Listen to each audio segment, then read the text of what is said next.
परिवर्तन सृष्टि का नियम है, आना चाहिए, क्योंकि अगर आप किसी को परमानेंट पावर देते हैं तो वो नशा उनके सर पे चढ़कर हावी हो जाएगा और लोगों का ही हनन होना शुरू हो जाता है।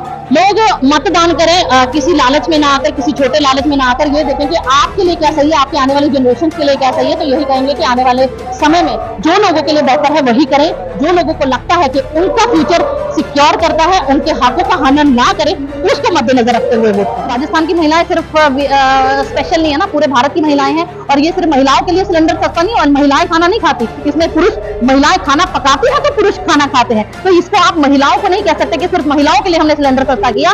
ये सिलेंडर अगर सस्ता होता है तो आज मैक्सिमम फैमिलीज में अर्निंग जो है वो पुरुष है, तो उनकी जेब में थोड़ा फर्क पड़ेगा। 370 टूटने से पहले हम लोगों को भी लगता था बहुत सारे फायदे होंगे, लेकिन ये भी एक सपना बनकर रह गया। जितनी प्रताड़ना, जितनी टॉर्चर आज जम्मू कश्मीर के लोगों के साथ 370 टूटने के बाद हो रहा है, क्योंकि सेंटर से रेगुलेट किया जाता है, सेंटर से कंट्रोल किया जाता है। हकों की बात करें, जहां लोगों के हक की बात आती है तो वो हक उनको नहीं दिए जाते। हाँ, जहां पर रेगुलेट करने या कंट्रोल करने की चीज आती है तो वहां यूटी एप्लीकेबल हो जाती है। तो पिक एंड चूज वाली पॉलिसी जो जम्मू कश्मीर के लोगों के साथ अपनाई जा रही है, तो कहीं ना कहीं जम्मू कश्मीर 370 टूटने के बाद सेंट्रल गवर्नमेंट के रिमोट पे चल रहा है। जो इनका मन करता है रातों रात ऐसे ऐसे फैसले एप्लीकेबल कर दिए जाते हैं जो लोगों ने सोचे भी नहीं, चाहे वो प्रॉपर्टी टैक्स हो, चाहे वो जमीनें निकलवाना हो, चाहे बहुत से ऐसे, क्योंकि डिसीजन है जो लोगों ने सोचा भी नहीं था। लोगों को आज जम्मू कश्मीर के लोगों को जरूरत है रोजगार की, क्योंकि आमदनी नहीं रही, लेकिन खर्चे जो मौजूदा सरकार टैक्सेस के रूप में बढ़ाई जा रही है, तो कोई जी का जंजाल वहां के लोगों के लिए बना हुआ है। जो जाटों को लेकर जो आज भी भेदभाव मौजूदा सरकार कह ले या मौजूदा एडमिनिस्ट्रेशन कह ले, जो उनकी मांगों को अनदेखा किया जा रहा है, जाटों को टारगेट किलिंग कह सकते हैं कि जाटों को की प्रजाति को जो खत्म करने की जो कोशिश की जा रही है, उसको बचाने के लिए और जाटों को जागरूक करने के लिए, अपने हकों के लिए और उन मांगों के लिए जागरूक करने के लिए कि जिनके बिना जाटों का एग्जिस्टेंस आज खतरे में है, जिनकी वजह से आज लोगों को जागरूक होने की जरूरत है, उन सभी मांगों से अवगत कराने के लिए और जाटों को एक मंच पर, एक मत पर आकर इस पर विचार विमर्श करने के लिए ये अधिवेशन रखा गया, ताकि लोग एक मंच पर आए, सारे जाट एक मत पर आकर अपनी मांगों को सामूहिक रूप पर रखें, ताकि मौजूदा सरकार जिनके हाथ में आज कमान है वो जाटों की मांगों को सीरियसली ले, और जो भी मांगे जाटों ने, चाहे वो रिजर्वेशन है, चाहे वो और भी कई सारे ऐसे मसले हैं जो कि आज तक नहीं सुने गए हैं, जो कि आज तक पूरे नहीं हो पाए हैं, और जिसका सिर्फ एक ही हल है कि जाटों को एक मंच पर आना पड़ेगा, एक साथ एकजुट होना पड़ेगा। मौजूदा सरकार है वो कहीं ना कहीं आज जाट वर्ग एक ऐसा वर्ग है जिसे पिछड़े वर्ग में हम काउंट करते हैं, क्योंकि मैक्सिमम लोग हैं जो किसान वर्ग से हैं। किसान आज भी जिस लेवल पर उनकी डेवलपमेंट होनी चाहिए थी वो नहीं हो पाई। पीछे हमने देखा किसान आंदोलन में भी किसानों के साथ जो भेदभाव हो रहा था, लेकिन उनकी एकता ने एक अच्छा प्रदर्शन किया और एक अच्छी मिसाल कायम की कि सरकार को जो भी गलत बिल पास किए गए थे उनको वापस लेना पड़ा। इस तरह की कई सारी ऐसी मांगे हैं। अभी पीछे हमने देखा हमारी जाट पहलवानों के साथ जो भेदभाव हुआ, उनके साथ जो दुष्व्यवहार कह लो किया गया, लेकिन आज तक उनकी सुनवाई नहीं हो रही। उसके अलावा बहुत से ऐसे मुद्दे हैं। मैं जम्मू कश्मीर से हूँ, जम्मू कश्मीर की बात करूंगी। जम्मू कश्मीर में हम ओबीसी के लिए फाइट कर रहे हैं। बहुत सी स्टेट है जहां पर जाटों को ओबीसी दिया गया, लेकिन जम्मू कश्मीर में आज भी नहीं दिया गया। उसके अलावा जम्मू कश्मीर में मोर देन 75%, 80% जो जाट है वो रिफ्यूजीज है, मतलब डिस्प्लेस्ड पर्सन।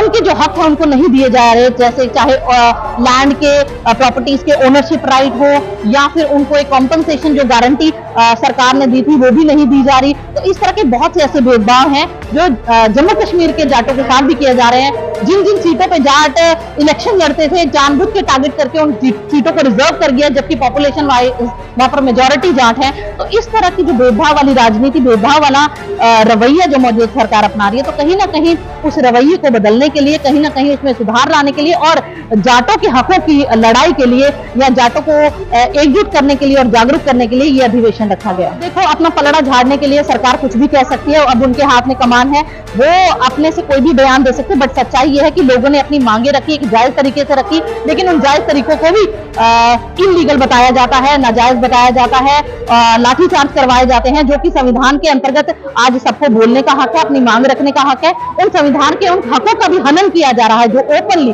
तो ये सब जो मौजूदा सरकार तानाशाही वाला रवैया अपना रही है और कुछ भी स्टेटमेंट अपनी मर्जी से देती है, लेकिन उनको काउंटर कोई नहीं कर पा रहा या उनको जवाब कोई नहीं दे पा रहा, तो कहना ये है कि तानाशाही वाले रवैये के अकॉर्डिंग वो जो मन में आता है वो कहते हैं। जो उनको लगता है कि अपना पलड़ा झाड़ने के लिए जो स्टेटमेंट वो देना चाहते हैं वो देते रहते हैं।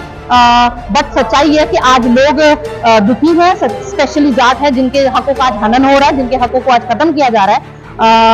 मौजूदा सरकार उनको टारगेट करके जो खत्म करने की कोशिश कर रही है, तो उसकी हम कड़ी निंदा करते हैं। ये सिर्फ जुमला बनकर रह गया है। मैं जम्मू कश्मीर से, वहां पर बहुत सी ऐसी एग्जांपल्स आपको लाइव देखने को मिलेंगी। एक्सप्लेन करूंगी तो बहुत लंबा इंटरव्यू हो जाएगा। बेटी बचाओ बेटी पढ़ाओ सिर्फ एक ऐसी नीति बनकर, आई वॉश करने की नीति बनकर रह गई है। शायद वो फंडिंग के लिए यूटिलाइज होती है या कहीं और यूटिलाइज होती है, बट एक्चुअली आज ग्राउंड में महिलाओं की वही स्थिति है। जो आज महिलाएं आज भी अपने आप को सुरक्षित महसूस नहीं करती। स्पेशली जम्मू की बात करूं तो जम्मू में भी वो भेदभाव वाला रवैया आज भी अपनाया जाता है।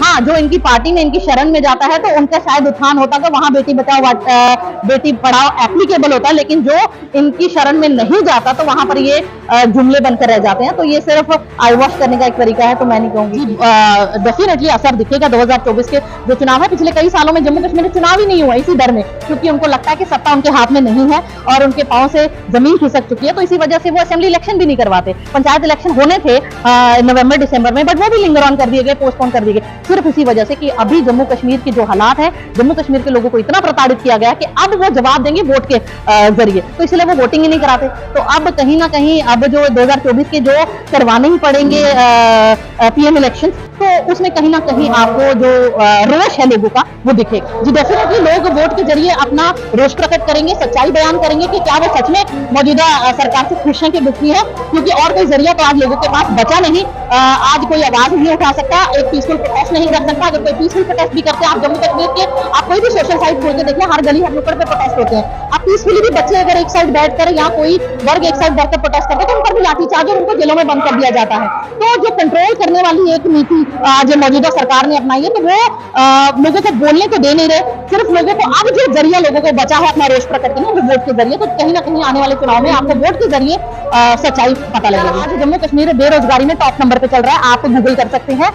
तो हमें तो रोजगार मिला नहीं, आज बेरोजगारी से लोग सते हुए, आज युवा, आज अधिवेशन ने देखा, तो आने वाले दिनों में हमें युवा शायद दिखे नहीं, क्योंकि आज भारत से स्पेशली जम्मू कश्मीर से ब्रेन ड्रेन हो रहा है। आप इंफॉर्मेशन आप डिपार्टमेंट से गैदर कर सकते हैं कितने लोगों ने आज बाहर की कंट्रीज में बच्चे जा रहे हैं, चाहे पढ़ाई के बहाने से, सिर्फ इसलिए क्योंकि यहाँ पर रोजगार नहीं है। जब रोजगार होते तो हमारे बच्चे यहाँ रहेंगे, हमारे बच्चे यहाँ नौकरियां करेंगे और इस देश को और ज्यादा सक्षम बनाएंगे। लेकिन आज हालात ये है कि बेरोजगारी की वजह से ब्रेन ड्रेन हो रहा है। तो कहने और करने में there is a big difference. तो सच ये है कि आज कहीं ना कहीं सभी लोग ठगे हुए महसूस कर रहे हैं।